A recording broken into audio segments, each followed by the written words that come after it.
à Bengourou, en France, au Canada, à Dubaï, parce que l'an passé, beaucoup, vous nous avez appelé de Dubaï, je sais que vous nous suivez en ce moment. Vous, du Burkina Faso également, vous pouvez envoyer vos questions, notez bien le numéro, WhatsApp 00225, c'est l'indicatif, la Côte d'Ivoire, 48 44 16 15. Je reprends pour que vous notiez, pour nous appeler de partout à travers le monde. 00225 48 44 16 15. Vous me permettez de répondre. Mon père, j'ai assez parlé, longuement parlé. Je vous laisse le micro. Mes paroissiens et paroissiennes vous écoutent. Et beaucoup de personnes à travers le monde vous écoutent également. Vous avez 30 minutes.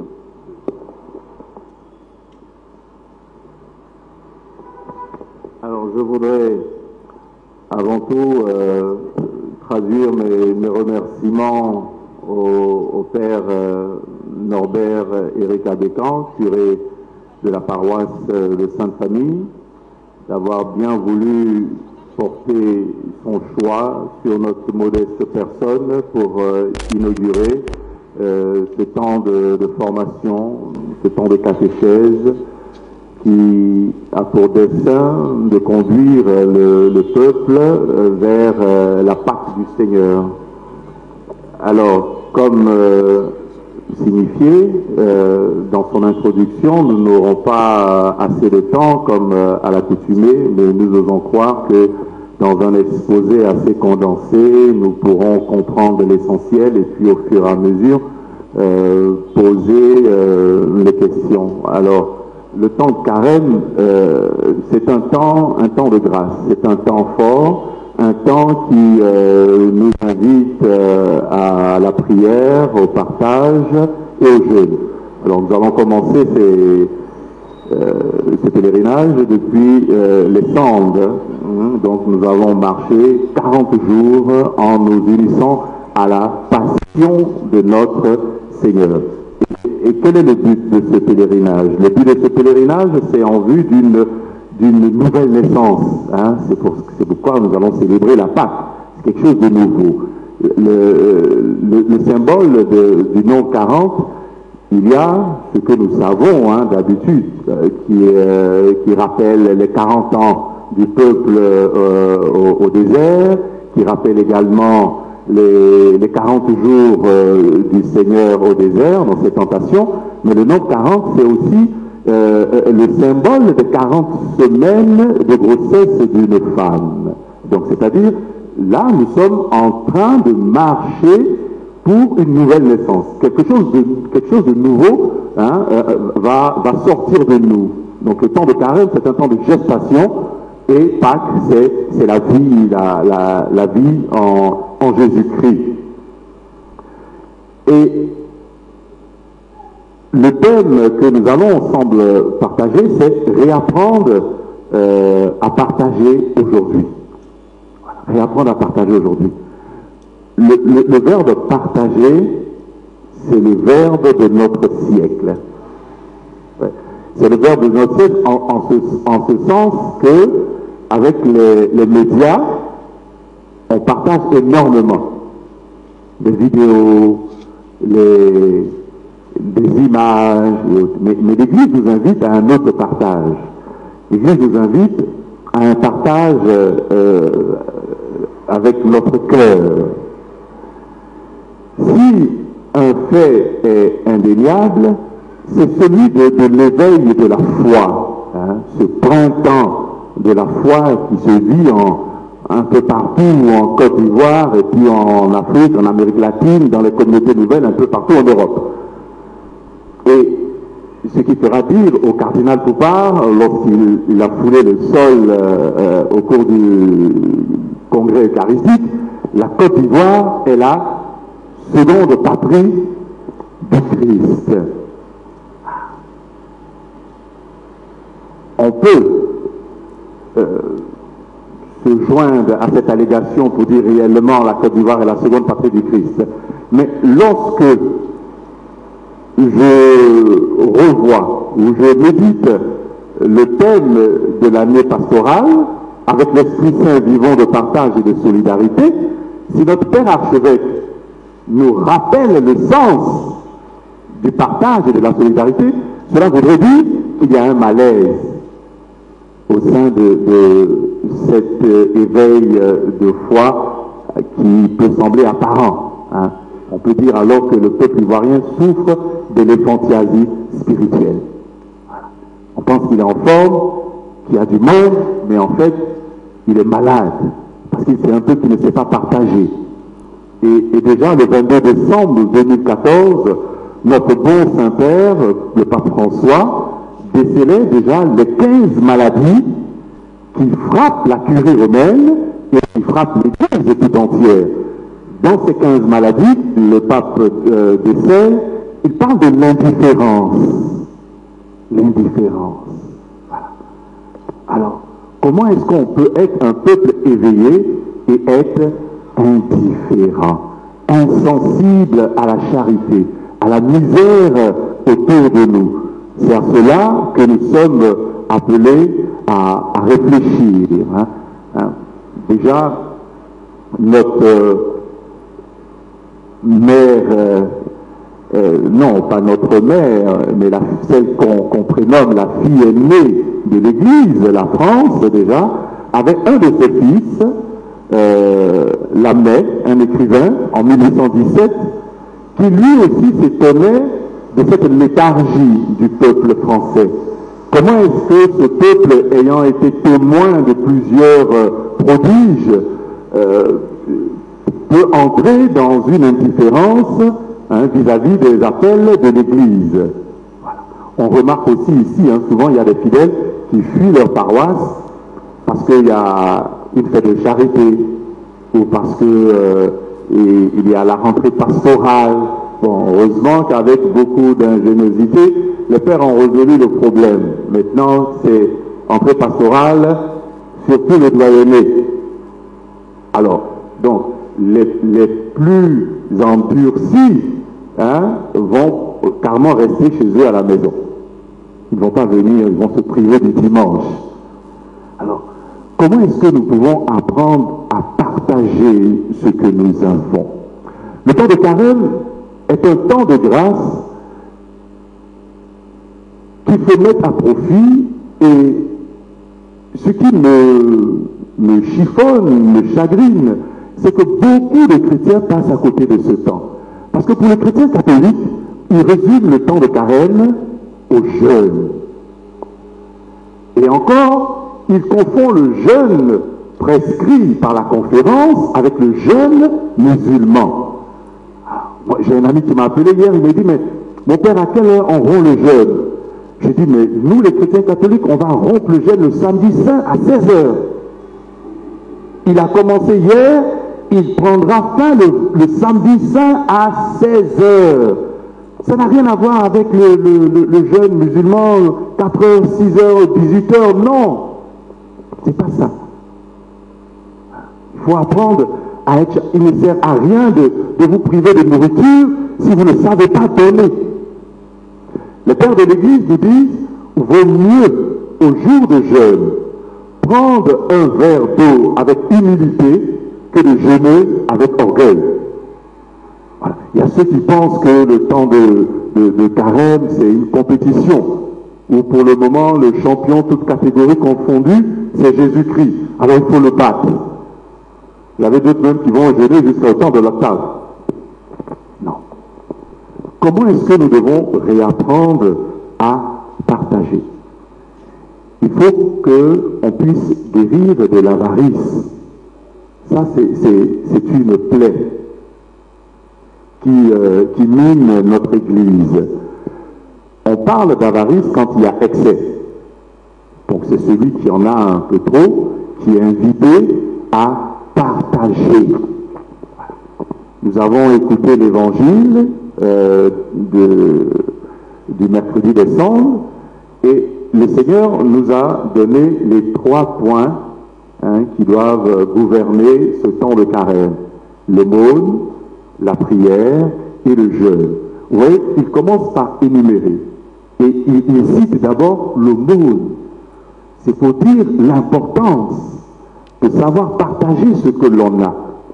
Est-ce que nous partageons ce que le peu que nous avons? Il y en a qui ont des tonnes et des tonnes de vêtements chez eux à la maison. Et comme ce sont des vêtements qu'ils ont achetés à des prix assez onéreux, et donc leur physique, leur morphologie est réglée en fonction de leur placard. Quand la personne voit que oh, cette robe-là, je l'ai achetée à 200 000 francs, mais elle me sert, j'ai pris trop de poids, elle va subir un régime. Pas à cause de sa santé, mais à cause de la robe. Elle n'est pas prête à céder cette robe. L'avare est celui qui a un amour désordonné pour le matériel. C'est quelqu'un qui a la tête inclinée vers le matériel. Il n'a jamais les yeux levés vers le ciel. Le péché de l'avarice nous pousse à oublier que nous devons vivre notre vie de baptisé en vue du salut et non de rechercher une gloire éphémère. Les spécialistes des écrits de Saint Paul nous disent que l'une des plus belles lettres de l'apôtre est son hymne à l'amour, au chapitre 13, la première épître aux Corinthiens, au chapitre 13. J'aurais beau distribuer toute ma fortune, s'il me manque l'amour, je ne suis rien. J'aurais beau déplacer les montagnes, s'il me manque la charité, je ne suis rien. Voilà. Et donc ce temps de carême, c'est un temps, frères et sœurs, où nous devons nous exercer à la charité. Les pères de l'Église nous disent qu'on ne peut pas savoir si quelqu'un aime Dieu parce qu'il dure devant le Saint-Sacrement. Mais on peut savoir s'il aime Dieu lorsqu'il est charitable. Lorsque l'amour pour son prochain grandit, c'est la preuve que son intimité avec Dieu est sincère. Voilà. Sinon, ce n'est pas le fait peut-être présidente de tel mouvement, ou de dormir devant le Saint-Sacrement, ou de chanter de beaux cantiques en latin. Mais c'est à l'amour que nous aurons pour notre semblable que nous saurons si réellement notre relation avec Dieu est sincère. Voilà comment nous devons nous exercer à la charité. Celui qui est avare est très dur à l'endroit des pauvres. Vous avez vu un peu dans l'Évangile l'exemple de Judas, qui disait non, mais on aurait pu utiliser cet argent pour les pauvres. En réalité, il pensait à lui, il ne pensait pas aux pauvres. Aujourd'hui, votre Église est en chantier. Et il y en a qui sont indifférents aux appels de l'Église, sous prétexte qu'ils ont des problèmes. Il y a une pensée philosophique qui dit la pauvreté ne se partage pas. Qu'est-ce que moi j'ai pour partager? Je suis déjà pauvre, je dois plutôt recevoir. Or, dans l'Évangile, ceux qui sont nos maîtres en spiritualité, ce ne sont pas des gens nantis, ce sont des pauvres, comme la Vierge Marie, comme le pauvre Lazare, comme cette pauvre veuve qui a donné sur son indigence. L'Église ne demande pas de vous dépouiller de ce que vous avez, mais l'Église demande que vous puissiez répondre à ces invitations en donnant avec votre cœur, en donnant par amour. Et le temps de carême, c'est le temps par excellence où nous devons exercer notre charité. Dans la tradition juive, la présentation de l'enfant, du premier-né, se fait soit avec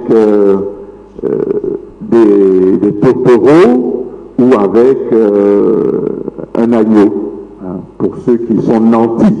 Pour les pauvres, des tourtereaux. Et comme le couple Joseph et Marie sont pauvres, démunis, ils viennent avec ce qu'ils ont, avec ces tourterelles. Mais les pères de l'Église nous disent, Marie était pauvre matériellement, Elle n'avait pas les moyens de pouvoir s'offrir un agneau. Mais elle est riche spirituellement au point d'enfanter l'agneau de Dieu qui enlève le péché du monde. Pour nous faire comprendre que dans notre pauvreté, nous avons une richesse, nous avons quelque chose à partager. Nous pouvons donner. C'est simplement que nous n'aimons pas donner. Il y en a qui sont plus généreux, ils sont prompts à mettre 20 000 francs d'unité dans leur portable, tout en sachant qu'ils ne pourront jamais appeler Dieu au jour où ils seront dans la détresse. Mais ils ont du mal à donner 20 000 francs à l'église. On trouve que c'est un peu trop pour l'église.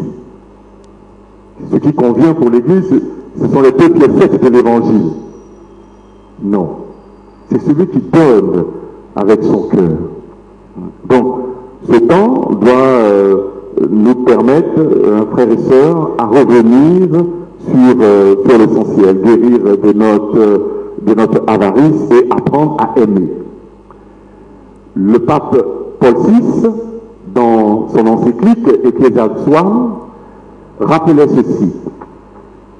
La charité doit aujourd'hui occuper une place prépondérante au sein de l'Église. Il faut que l'Église soit le berceau de la charité.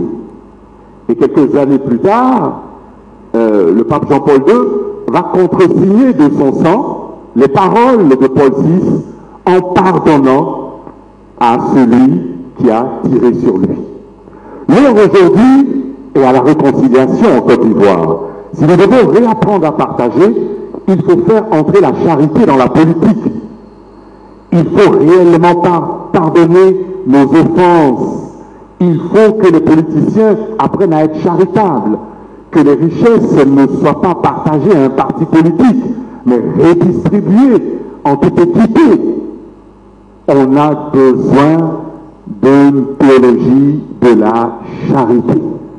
Et le temps de carême est le lieu par excellence où nous pouvons toucher du doigt celui qui est la charité par excellence, notre Seigneur Jésus-Christ.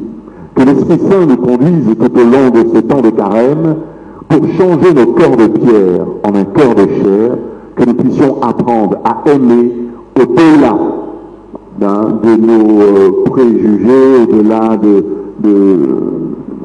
tout ce qui peut nous empêcher d'aimer réellement. Comme dit saint Augustin, la vraie mesure de l'amour, c'est d'aimer sans mesure. Que Dieu nous prenne en grâce et qu'il nous bénisse. Le frère Franck, il a pris dans le temps.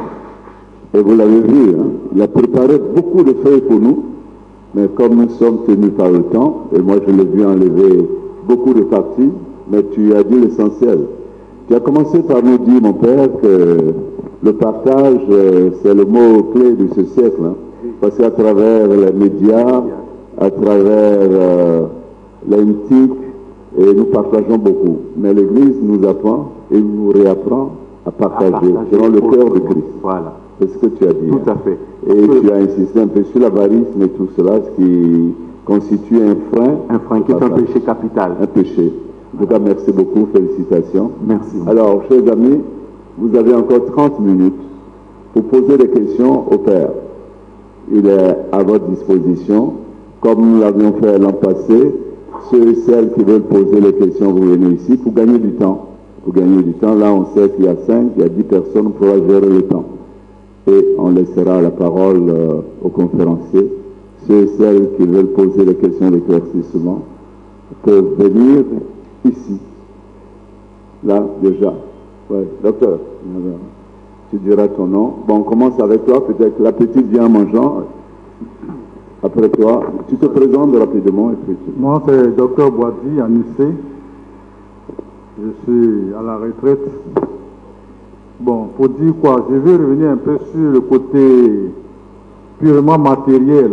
C'est-à-dire qu'au niveau des villages, quand il y a une veuve, par exemple, et qu'il y a un décès, hein, la veuve est vraiment mise par terre, et les biens, les enfants, tout ça, il y a une grande souffrance.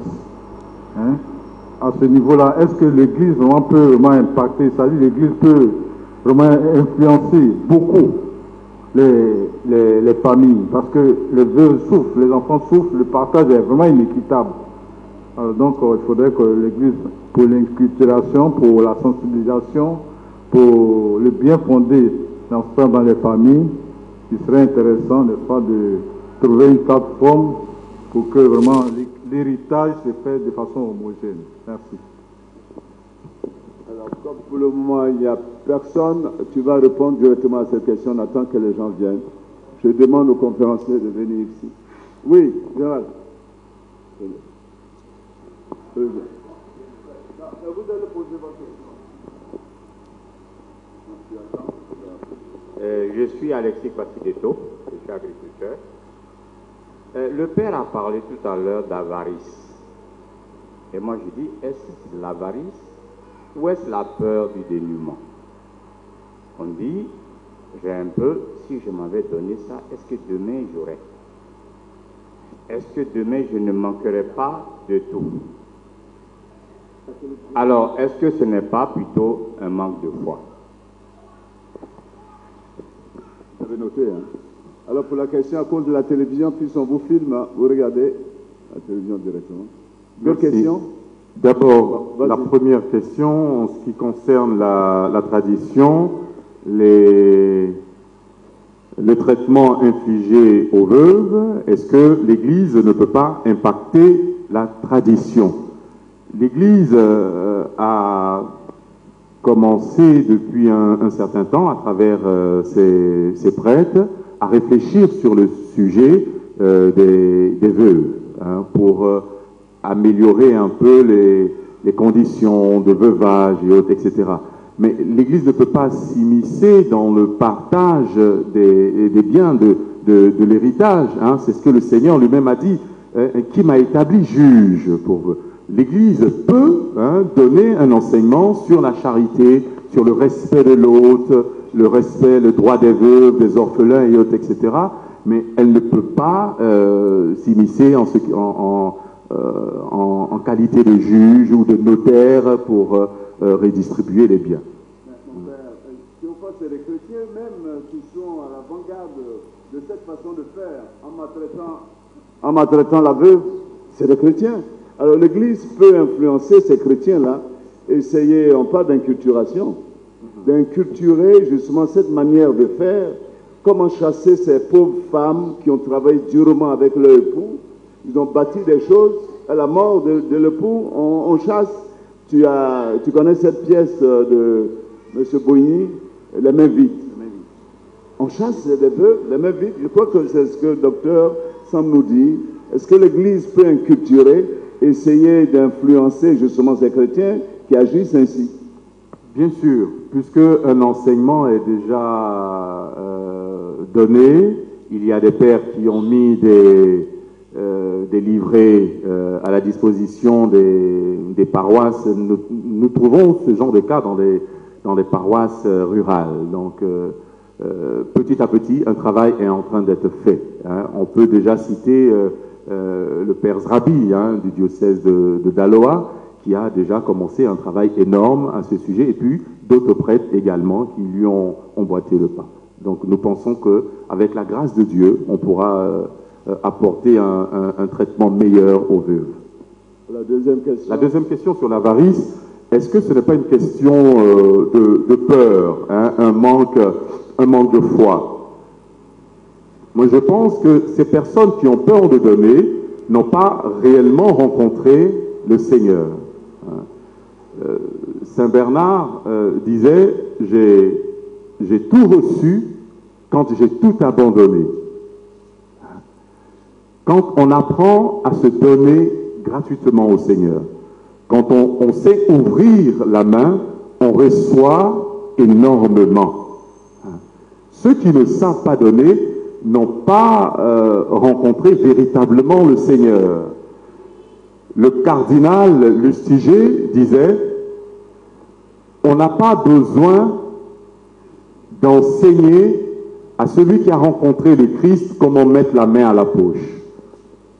Il le fait de façon spontanée. il est prêt à donner parce que tu ne sais pas qu'est-ce que tu peux donner au Seigneur pour tant d'amour dont il t'a gratifié. Hein? Donc, celui qui a peur, c'est quelqu'un qui est vraiment avare. Ce n'est pas qu'il n'a pas rencontré, non seulement il n'a pas rencontré le Christ, mais il est atteint d'une maladie, il a l'amour désordonné du bien, il pense que le paradis se trouve sur terre. Voilà. Et c'est quelqu'un qui est très injuste envers Dieu et envers son entourage. Alors, les auditeurs commencent à appeler déjà. C'est M. Karim Abdul Ismail, alors, qui nous appelle, qui veut avoir plus d'informations sur le jeûne qui commence le mercredi décembre, pour dire ses phrases, et se termine le samedi saint à 16h. Il veut avoir des informations. Alors, les informations, c'est que le fait que nous cohabitons avec nos frères musulmans, beaucoup de chrétiens catholiques assimilent le temps de carême au mois du jeûne de nos frères musulmans. Il y a un abus de langage. Lorsque on dit « Ah, tel jour, c'est le carême musulman ». Il n'y a pas de carême musulman. Parce que le carême, c'est un mot qui vient du latin quadragesima, qui veut dire 40. Et comme nous avons 40 jours de désert, on parle de carême. Nos frères musulmans ont un mois lunaire de jeûne, 30 jours. Donc on ne peut pas parler de carême musulman. Ensuite, le jeûne musulman est un jeûne centré sur la privation d'aliments.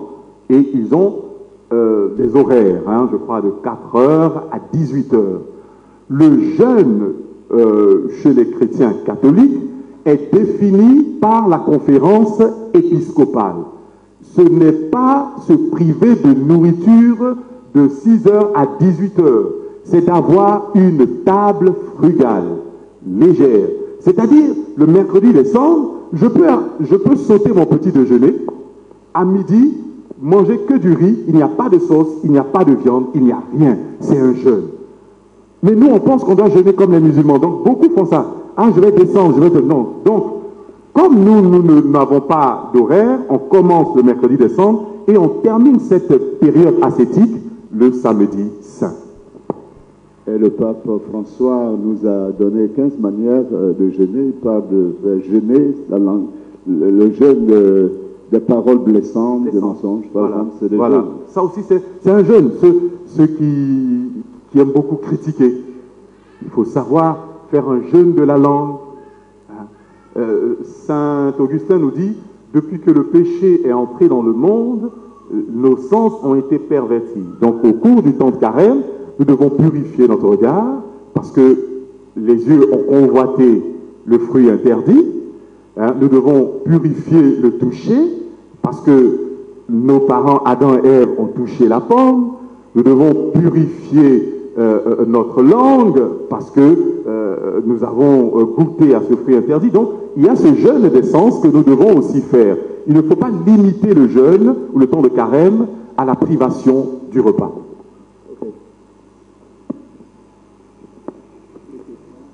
Bonsoir mon père, je suis Touré Pétanguier Emile, je suis paroissien de la Sainte Famille.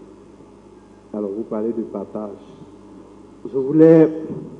Je disais que nous parlons de partage, mais quand on regarde nos sociétés, on voit que le libéralisme est monnaie courante aujourd'hui dans nos sociétés, où il y a des personnes qui sont extrêmement riches, où on favorise ceux qui ont de l'argent, ceux qui ont la possibilité d'acquérir, et puis il y a d'autres personnes qui sont à côté, extrêmement pauvres. Pourtant, nous parlons de partage. Et aujourd'hui, on sait que l'Église prône le social. Quel est, l'apport, ou bien quel est l'impact que l'Église apporte sur, quel est l'apport que l'Église apporte sur cette société-là, ou bien, je dirais, ce libéralisme-là, afin que ceux qui sont moins nantis puissent bénéficier des richesses, que les richesses soient partagées de façon équitable pour que tous nous puissions en bénéficier. Paix et joie. Merci beaucoup. Deuxième personne, parce qu'il nous reste encore 20 minutes. Alors, merci mon père. Au moins une femme pour faire honneur aux femmes. Oui, allez-y. Vous voulez poser la question aussi? Très bien. Restez là pour que une femme au moins dans le groupe. On parle effectivement de partage et moi, ma question, elle est simple. Hein. Est-ce qu'il y a une proportion dans le partage? Je dis proportion parce que quand on voit au stade où on est-ce que l'Église peut nous dire qu'est-ce qu'apporte le partage aux chrétiens pour que le chrétien s'engage véritablement au thème de l'archevêque qui est effectivement partagé dans la solidarité? Si l'Église, comme on le dit, on vient au Saint-Sacrement, on vient puiser véritablement de la spiritualité, des forces pour partir, on a un avantage, on tient bien. Qu'est-ce qu'aujourd'hui on peut tirer du partage? Quand on fait, comme vous le dites, le mot, qu'est-ce que l'Église peut montrer? Qu'est-ce que les chrétiens doivent gagner? Ainsi, vous allez avoir, moi je pense, des chrétiens beaucoup plus engagés. Deuxième volet de véritablement, moi, c'est un problème que je pose. Quand je parlais de proportion, vous savez qu'en Afrique, on donne. Effectivement, dans nos familles, on parle de solidarité, on parle de charité, on dit soyez charitables chez vous-même. On dit au dehors, ils donnent, mais dedans, ils ne donnent pas. Et tout est su, tout est connu. Le problème, c'est qu'on donne effectivement dedans. Mais quand on donne, on regarde en même temps. Celui qui reçoit regarde dans la poche en même temps de celui qui donne. Il dit non, ça, il a donné trop petit. Au stade où on est-ce que quand nous, on peut donner en famille, est-ce que cela est vraiment considéré comme un geste de partage, comme on a dit, de donner avec beaucoup d'amour? Merci beaucoup. La dernière personne, avec une femme quand même. Vous êtes 1000 ici. Merci. Oui, allez-y. Enfin, il y a une femme. Allez-y. Bonsoir. Elle sera la dernière personne. Hein. Bonsoir, on a vu qui nous est venu fraîchement d'Aboville. Et bonsoir au Père Abécon. J'ai pris l'enseignement en venant dans ma voiture. Jusqu'à présent, je suis rentré. Mais j'ai quand même deux questions, comme d'habitude. Et je suis, comme dirait Emmanuel, de la paroisse NDI. Voilà. Ok. Première question, je voudrais savoir si le partage n'a pas d'inconvénient. Pourquoi?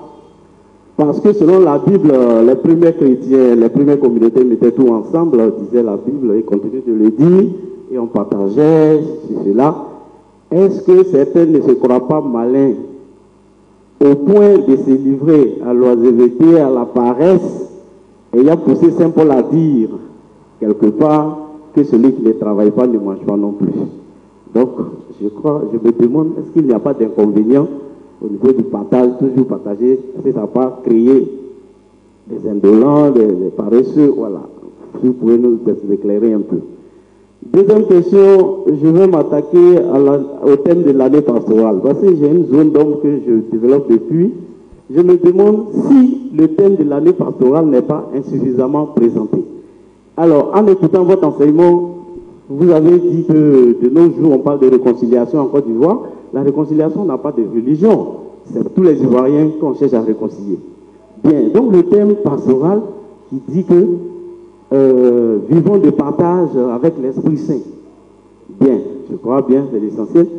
Mais est-ce qu'on ne pourrait pas dire avec l'Esprit Saint que le monde entier vive du partage et de solidarité pour que quiconque se sente interpellé en passant, sans religion et sans coloration quelconque? Merci, mon père. Merci, mon père. Moi, c'est Bernadette Ndoli, paroissienne à la Sainte Famille.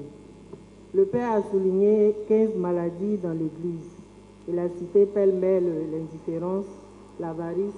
En fait, je voudrais qu'il revienne sur ces maladies qui minent dans l'Église, parce que la parole déclare que mon peuple périt par manque de connaissances.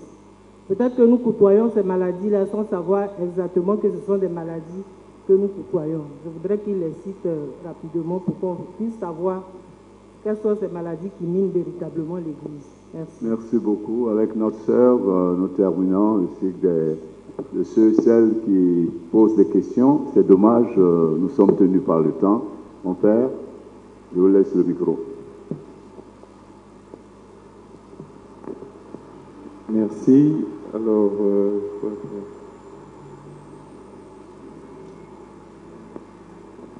il y a un frère qui a posé la question sur le libéralisme.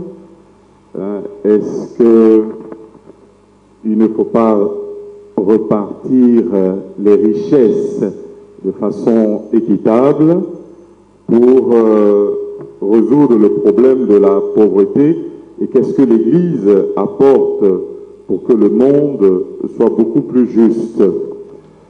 Il y a d'abord la voix de l'Église, qui est celle du Saint-Père, qui dénonce toute forme d'injustice et qui lui-même donne l'exemple.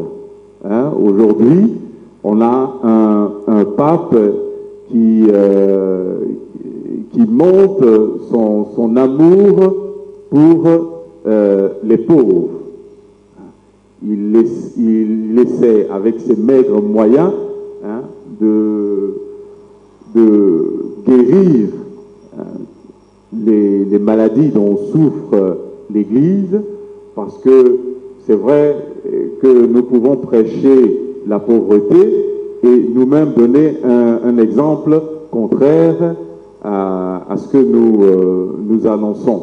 Donc, on a d'abord le pape lui-même qui nous montre l'exemple, et l'Église a ensuite ses structures, comme la Caritas, comme les hôpitaux et autres, etc., pour apporter un peu un soulagement au peuple démuni. Et tout ça, c'est grâce, il y a un frère qui disait, est-ce qu'il ne faut pas qu'on enseigne sur les actions de l'Église pour qu'on puisse donner davantage? Non, je dis, on n'a pas besoin de vous enseigner sur les actions de l'Église. C'est celui qui a rencontré le Christ. Sainte Catherine d'Emmerich nous dit que l'Église, c'est Jésus-Christ. Voilà. Celui qui a rencontré le Christ, il n'a pas besoin qu'on lui dise, aujourd'hui le pape a fait ça, l'évêque a fait ça, et puis être touché, et puis donner. Non. Il est plus facile d'annoncer l'Évangile à un païen que de convertir un chrétien. On aura beau lui expliquer tout ce que l'Église fait, il a un cœur aussi endurci que celui de Pharaon, il n'est pas prêt, parce que c'est une culture, le don c'est une culture, c'est la culture de l'amour, savoir donner à l'autre. Est-ce qu'il y a une proportion dans le partage? J'ai cité tout à l'heure Saint Augustin qui dit la vraie mesure de l'amour, c'est d'aimer sans mesure. Il n'y a pas de proportion dans le partage. Nous devons nous référer à Jésus-Christ. Il n'a pas fait semblant de nous aimer, il ne s'est pas donné à moitié, il s'est donné totalement. Il en est de même pour le mariage. On ne peut pas dire je vais aimer de façon proportionnée. Je vais aimer ma femme comme un comptable, voir ce qui est au passif, ce qui est à l'actif. Non. On se donne entièrement. Donc il n'y a pas de proportion en ce qui concerne le partage. Ce que nous pouvons donner, nous le donnons par charité. On ne dit pas, c'est vrai, c'est Saint François de Sales qui dans son traité sur l'amour nous dit, le Seigneur ne regarde pas ce que nous donnons, mais il regarde ce qu'il reste. Quand je suis nanti, que je viens avec 200 000 francs à la messe, et que je donne un billet de 2000, parce qu'en fait, après la messe, j'ai prévu aller faire un shopping et puis aller prendre du bon temps. Là, le Seigneur trouve que nous l'aimons faiblement. Le don de la veuve, il n'y a pas meilleure explication que le don de la veuve. Elle a donné sur son indigence. C'est-à-dire ce qu'elle avait pour vivre. Elle est non seulement veuve, mais elle est pauvre. Donc elle est frappée de deux infirmités, affectives et matérielles. Mais à cause du Seigneur, elle se dépouille. Tant qu'on n'aura pas fait l'expérience de Jésus-Christ, tant qu'on ne l'aura pas rencontré, on aura toujours peur de donner. Il y a un autre qui a posé la question en faisant référence à l'Église primitive, qui mettait tout en commun.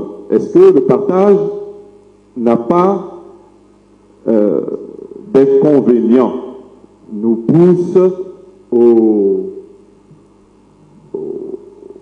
laxisme, la léthargie, non, pas du tout. Aimer son frère, je ne sais pas pourquoi est-ce que les gens limitent le partage au matériel. C'est-à-dire, je partage l'amour, ce que j'ai appris. Moi, aujourd'hui, ce que j'ai appris, je viens vous le partager. Est-ce qu'il y a un inconvénient ou est-ce qu'il y a des avantages? Le problème, c'est quoi? Vous devez guérir d'abord et ne pas limiter le partage au don, au matériel.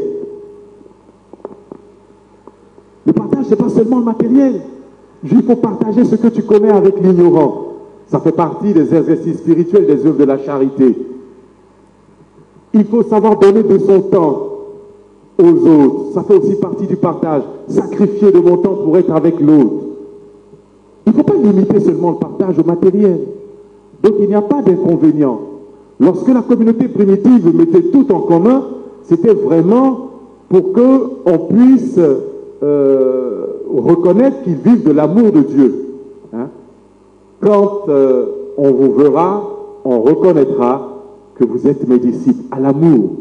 C'était surtout l'amour qu'ils partageaient. Surtout ça. Hein? Donc, apprenons à guérir de notre peur de donner. Hein? Ceux qui ont les scorpions dans leur poche, le temps de carême, hein, n'ayez pas peur. Hein? Mettez la main à la poche, le scorpion ne vous mordra pas. Avec l'Esprit Saint, voilà. L'Esprit Saint, c'est pour le monde, c'est pour la réconciliation, je crois, il a dit. Hein, la réconciliation, il n'a pas de religion. Alors, est-ce que le thème ne pourrait pas être avec l'Esprit Saint, vivons de charité pour le monde entier? Notre Père archevêque a la responsabilité d'une portion du peuple à Abidjan. Son thème se limite à l'archidiocèse d'Abidjan. Il revient au pape de donner ce thème, cette suggestion-là que tu as donnée. C'est lui qui englobe le monde. Les 15 maladies. Les 15 maladies sont des maladies énumérées par le pape. Hein, c'est le pape qui a cité ces maladies lorsqu'il s'adressait à la curie romaine en 2000, je sais plus, 17 ou non, 16, un truc comme ça, ouais, en décembre, 23 décembre. Il parlait de schizophrénie spirituelle, il parlait de l'indifférence, il parlait, il a donné en fait des thèmes qui sont d'Alzheimer spirituel, etc. Il a donné il a utilisé des expressions qui sont propres, hein, à son langage. Donc vous pouvez avoir ces 15 maladies sur le net. Hein. Voilà. Je ne les ai pas en tête, mais... Voilà, mes chers amis, on va l'applaudir encore. Hein. Je voudrais d'abord m'excuser auprès de nos frères et sœurs qui ont appelé de partout, hein, pratiquement, sur WhatsApp. Nous ne pouvons pas vous répondre maintenant. Nous notons et nous gardons, nous conservons vos questions, puisque tous les jeudis, ici à Sainte-Famille, à travers les mass médias, à travers les médias catholiques, vous allez nous suivre. On aura l'occasion de répondre à vos questions. Ce soir, malheureusement, nous terminons. Pourtant, tous ces radios, tous ces directeurs nous donnent encore le temps. Nous avons encore 1 heure, parce que 1 heure devant nous. Mais nous sommes obligés d'arrêter parce que la paroisse Sainte-Famille en deuil, nous avons perdu un paroissien. Vous êtes de cœur avec nous. Tout à l'heure, la veillée qui va commencer dans 8 minutes, à 20 heures. Pour ce soir, c'est terminé, malheureusement. Alors, vous étiez très nombreux à travers Ecclesia TV, à travers les autres télévisions en ligne, Alpha et Omega et Kefa TV.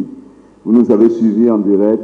Vous nous avez suivis à travers la radio Espoir, à travers la radio nationale catholique et ses relais, à travers aussi la radio Maria Yamoussoukro, vous de Yamoussoukro, près de la basilique, vous nous suivez en ce moment, de Mans, de radio Adoration Matinale.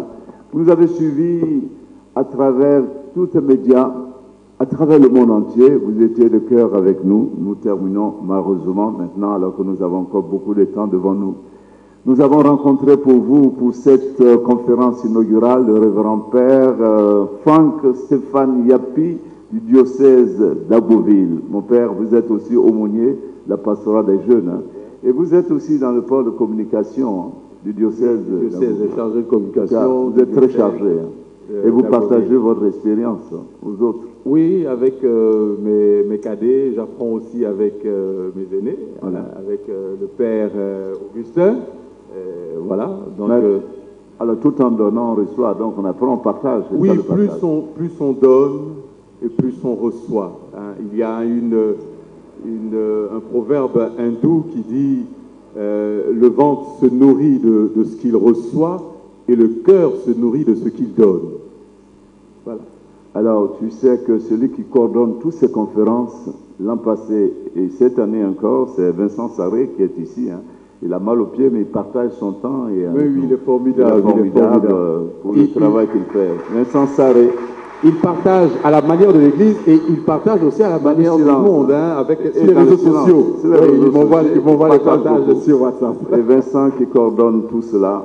Alors, pour ceux qui nous ont permis de nous faire suivre et entendre à travers le monde entier, Radio Espoir, nous avons Cassis Serge, Jean-Jacques Adadé, Désiré Nguessan, Loco François, la radio Adoration Matinale, Adeco Guy Olivier, Donald Kwame, Ecclesia TV, nous avons Diblé Indrin Thomas, Alpha et Omega, nous avons François Kaninda, Agossou Brice, et bien sûr tous ceux qui reprennent pour le relais. Nous vous saluons, nous vous disons merci.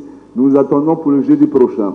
Je sais que mes paroissiens à Sainte-Famille sont formidables, ils seront plus nombreux, ils seront là parce que c'est pour eux que nous avons, je n'ai pas envie de délocaliser ces conférences, ça va se faire ici. Alors merci, Dieu nous bénisse et bonne route vers Pâques à travers ce désert spirituel de Carême. Alors mes chers amis, avant de partir, vous savez que pour tous ces conférenciers que nous avons invités, il faut leur donner quelque chose. C'est des gens qui ont pris de leur temps à préparer pendant des heures, des jours, ces conférences, pour nous donner une bonne nourriture. Lui vient de loin. Il y a des gens qui vont venir de très loin. Alors, c'est grâce à cette collecte que vous allez faire maintenant, partage, c'est ça, concret, Dieu nous attend là. Vous allez faire une petite collecte. Si la collecte qui est là peut soutenir cette collecte, et dans 5 minutes, nous rendons l'antenne. Alors, il y a une chorale? Mais les choristes, vous ne pouvez pas prendre de beaux chants là. Alors en tout cas, merci pour cette collecte. Grâce à vous, nous allons pouvoir aider les conférenciers et tous ces techniciens qui sont venus avec leurs appareils. C'est grâce à vous que nous allons pouvoir les aider. Merci, Dieu vous bénisse pour cela. Dedans. Alors, puisque tout se fait dans le silence, je dis un grand merci à tous les directeurs, aux directeurs généraux des différentes radios, notamment notre frère Kéné, le directeur général de Radio Espoir. Nous disons un grand merci à toutes les techniciennes, à tous les techniciens. Nous vous rendons l'antenne, l'abbé Norbert Eric Abécan, l'âne du Christ, curé de la paroisse Sainte-Famille de la Rivière 2. Bon carême.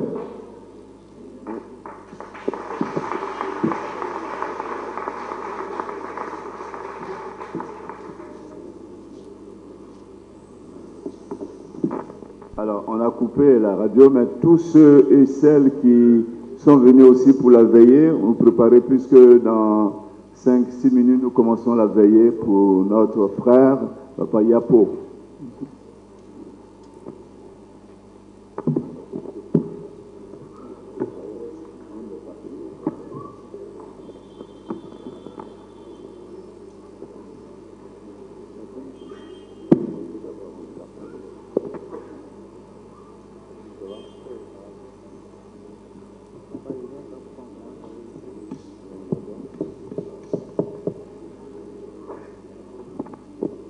Então,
prends laquelle?